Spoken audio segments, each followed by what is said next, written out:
Now we'll see how easily we can create an iSCSI target using an RBD image on our Ceph cluster. So we have an existing image which was created from as a clone from a previous image. We can use the same one or also create a new image.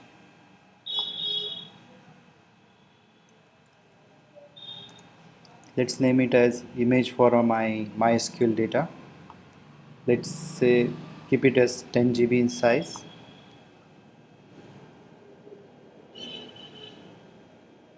So we have an image of 10 GB. Now we go to storage, iSCSI. Here it will list the targets which are already been created. So we start by creating a new one. So let's name it as MySQL data. The node which will serve as my iSCSI target, the image that we will be using as our backing storage, and access control list if you want to define any, or you can leave it blank if you want to give access to all. You can define multiple IP addresses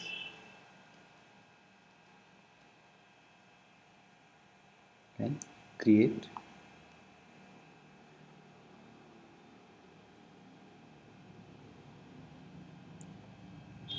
So here we have a iSCSI target created for our backing store, that is pool1 image for MySQL, and on our initiators or iSCSI clients we can use this to mount our this volume. We can also create multiple targets on the same node. Let's name it as backup. Use the other image and click on create.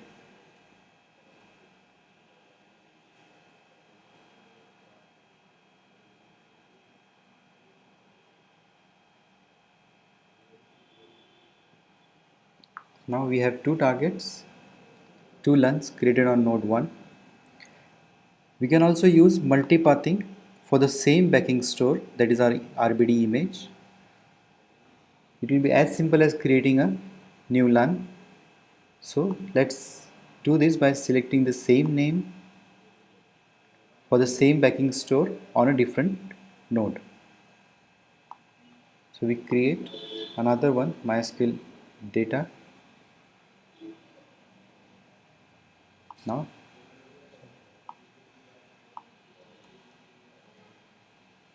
this time we select node 3, the same image and the same access control list.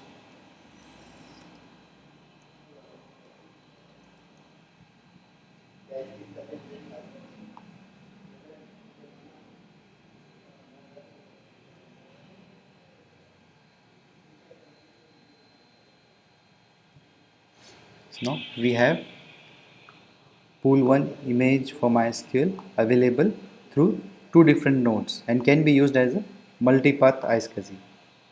You can also edit the access control list, add a new IP, remove an existing IP.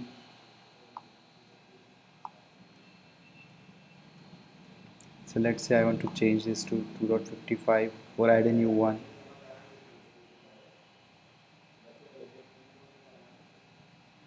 Okay, that can be done. You can delete